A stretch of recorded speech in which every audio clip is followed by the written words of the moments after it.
Hello, 22 Tony here, with another discussion on collecting vintage and antique ammo.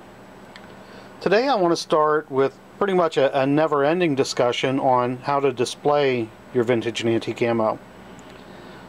Today I have a little display box. It actually has a glass cover on it, but due to the glare I'm not going to leave that closed. It has magnetic seals that hold the lid down. This is, I think, a great way to display your paper shotgun shells. Now, a little story behind this particular display, because you're not going to find this in a sporting goods store or anywhere that sells ammo. This actually was a display case I came across at an auction. It was designed for holding rolled silver coins. Now, I'm not sure why you'd want to display a whole display case full of rolled silver coins except to show how much silver you have. They don't really display very well. They're all kind of look the same. But somebody thought that that was a good idea, and they produced a case designed specifically to hold these rolls of silver coins. This one actually has a tray. You can lift it up, and there's another whole row below. Well, I saw this at the auction, and they weren't getting a bid on it. I didn't think anybody else wanted to display their rolled silver coins either. But it got me thinking, and I was looking at it. Well, those are roughly the size of a shotgun shell. In fact, these are mostly 16 gauge. I do have, I think there's one 12 gauge in there somewhere, but these are 16 gauge for the most part. Actually, here's a 12 gauge, so they actually fit in there as well. And these are 2 3/4 inch shells, and you can see there is room that a 3-inch shell would fit in there as well. So anyway, just it's part of our discussion on ammo, because there aren't really display cases designed specifically for what we collect. Sometimes we have to think outside the box a little bit, and I just wanted to pass this along, that those of you that are looking for ways to display your ammo, keep your eyes open. You never know when you're going to come across something that's going to work. I had no idea that I was going to buy a display case for my shotgun shells when I went to the auction that day, but like I said, this came up for sale. Nobody bid. I paid $5 for a nice little wooden display case with a glass lid, magnetic closures to hold it shut. I don't think I could have come up with anything better to display paper shotgun shells. But today I actually wanted to talk about something else as well. Today we're going to talk a little bit about the different materials that go into cartridges. And this is something that does come up from time to time. People question me, what are the different materials? Well, I want to start over here. The original cartridges were actually paper.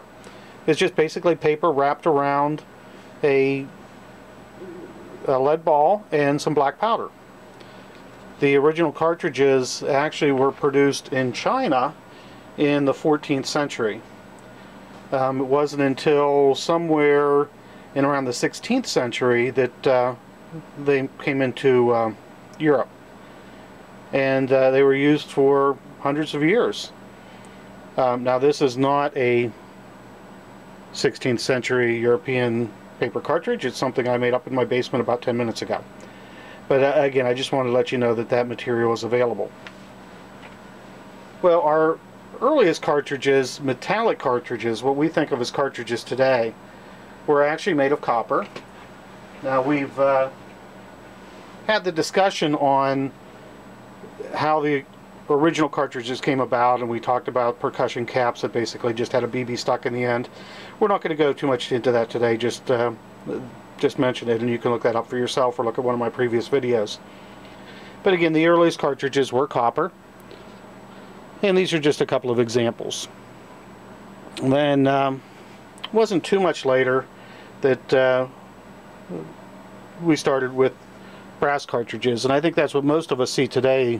These have been 150 years we've been using brass cartridges, and for the most part that's what the majority of our cartridges are made of today.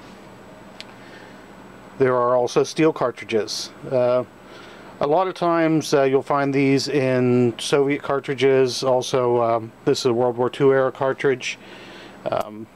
Militaries don't think about reloading. They don't care about that. Cartridges are disposable, so steel is a good material, especially when copper and brass are used for other things. Now again, modern cartridges, we generally don't use steel due to the fact that it does not make a good reloading material. They also can rust and corrode, and a lot of other reasons why we don't use those. Cartridges can also be made out of aluminum. Aluminum is also not a real good choice for reloading, but aluminum cartridges are available. And sometimes you just don't know what the cartridge is made out of. This one's seen some better days, and just by picking it up it'd be hard to tell what that material is. But it is actually brass. It's non-magnetic, and I just know where it came from, so I know that that's a brass cartridge. Now, you see me use the metal to check the magnet, I'm sorry, to check the metal, what the material is. Sometimes you will have copper-plated steel. And this is where things can be a little bit misleading, because that's what this appears to be, the magnet sticking to it, and we know that magnets do not stick to copper. So it's not sticking to this 22, but it is sticking to this cartridge. So that would make me think that this is probably copper-plated steel. But like I said, it can be misleading. The cartridge itself is copper. It is not magnetic. This appears to be the primer. Whatever priming material was encased in steel is how I assume that this was manufactured. So the magnet is a great tool for the cartridge collector, but keep in mind, again, sometimes it can be a little bit misleading. Well, I'm going to call it a day. I didn't give you a whole lot of information. I just wanted to throw out there the different materials so that you could be on the lookout. And there are times that you may want to build an entire collection just of different materials.